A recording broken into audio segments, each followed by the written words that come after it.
देखिए, ये पुलवामा का और आज शोपियां का मेरा टूर है और कल मैं बडगाम और चडूरा और चरार शरीफ में गया था और आज इस इलाके में टूर है क्योंकि ऑनरेबल एमएलए जो हमारे हैं गुलामुद्दीन मीर साहब और बाकी अशोकत साहब और बाकी जितने भी हमारे एमएलए हैं उन्होंने अपना जितनी भी कोशिश की इस जो ये बर्फ पड़ी इसमें लोगों को मदद करने के लिए।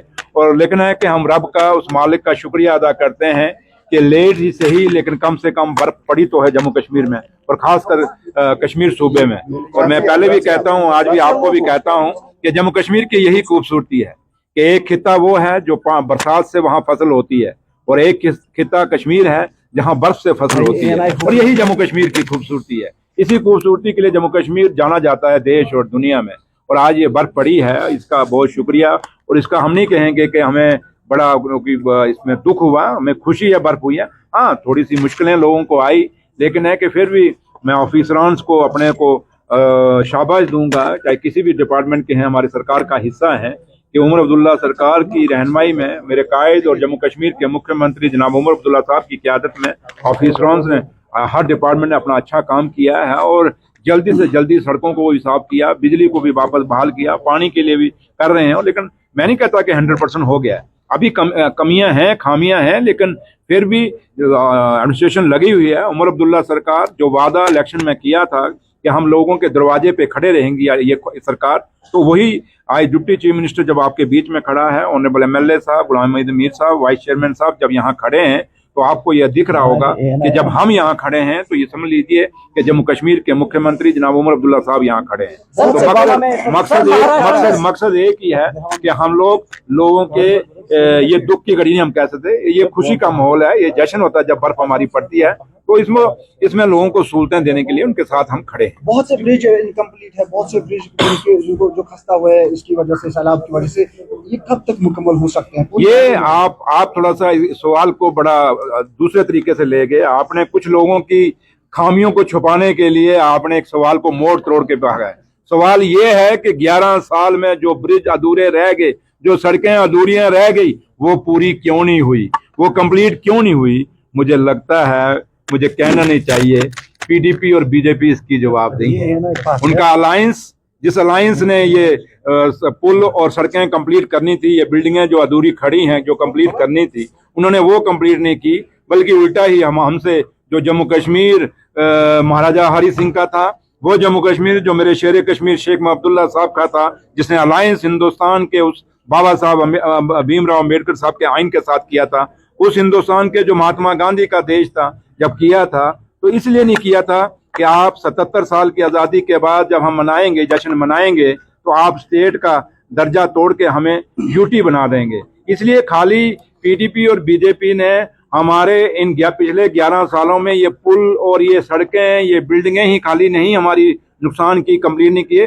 बल्कि हमारे स्टेट का दर्जा भी तोड़ा है। इसलिए आप भूल जाते हैं कभी कभी, मैं याद करा देता हूँ। इसलिए सवाल ये, और लेकिन एक चीज हम कहेंगे कि हमने काफी सारे ब्रिजेस के काम शुरू कर दिए हैं। जो ब्रिजेस आप कह रहे हैं, ये नाम जो वाइबू ब्रिज और ऋषि ब्रिज, कौन सा डुगरीपुरा, ये सारों के टेंडर होने, एक के तो टेंडर हो गए हैं, दूसरों के टेंडर लग रहे हैं और जल्दी इनको हम कंप्लीट करेंगे। लेकिन ये दूसरे लोगों को कंप्लीट करने थे जो कहते हैं हमने जम्मू कश्मीर को बड़ा अच्छा माहौल दिया, खाक दिया, यही दिया कि टूटा फूटा वो जम्मू कश्मीर। हमारे 2014 में उमर अब्दुल्ला साहब ने जब हुकूमत छोड़ी थी तो पीडीपी और बीजेपी को एक पूरा जम्मू कश्मीर का एक स्टेट का दर्जा, एक स्पेशल स्टेटस का दर्जा दिया था। और आज जब 2024 में हमने वापस हुकूमत संभाली तो हमें टूटी फूटी वो स्टेट मिली जो यूटी बन के रह गई और हमारे जो ये टूटे फूटे ब्रिज मिले। लेकिन इतना वादा आपको जरूर करते हैं कि जैसे सनत नगर का ब्रिज हमने आपका कंप्लीट कर दिया, कमरवाड़ी का ब्रिज आपका हमने कंप्लीट कर दिया, ब्लू वर्ल्ड रोड की वाइडनिंग है और एक्सटेंशन के लिए हमने वहाँ टेंडर काम शुरू कर दिया है। काफी सारे ऐसे प्रोजेक्ट हैं जो हमने शुरू कर दिए हैं। लेकिन अपने 5 साल बाद जब हम दोबारा इलेक्शनों में जाएगी ये उमर अब्दुल्ला सरकार, नेशनल कॉन्फ्रेंस में दावे से कहता हूँ कि आप ये सारे काम जो आप सवाल हमें पूछ रहे हैं ये पूरे करके जाएंगे और उस समय आप ये हमें सवाल पूछेंगे तो हम आपको जवाब देंगे।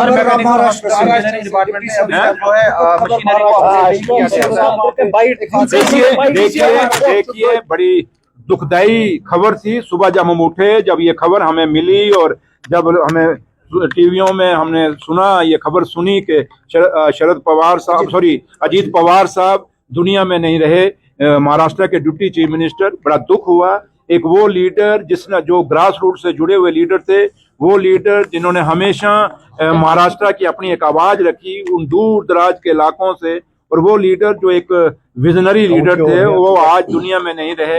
एक जहाज के हादसे में वो भी मारे गए, उनके साथ जो क्रू मेंबर थे 5 लोग और थे वो भी मारे गए। बड़ी दुखदाई है और बड़ी ऐसी घटना है जिसपे जितना भी हम शोक मनाएं उतना ही कम है। और आज सिर्फ हम यही दुआ करेंगे उस मेरे रब से, मेरे भगवान से, कि भगवान और रब, मेरा रब उनकी आत्मा को शांति दे, अपने चरणों में निवास दे, और परिवार को इतनी हिम्मत, इतना हौसला दे ताकि वो इस गम को भुला सकें और इस दुख की घड़ी से बाहर आ सकें। और जो उनके जो परिवार है उनका, जो उनके बच्चे हैं, अजीत पवार साहब के जो भी सपने अधूरे रह गए हैं वो सपने पूरे करेंगे, ये उम्मीद उनके परिवार से हम करेंगे। Thank you.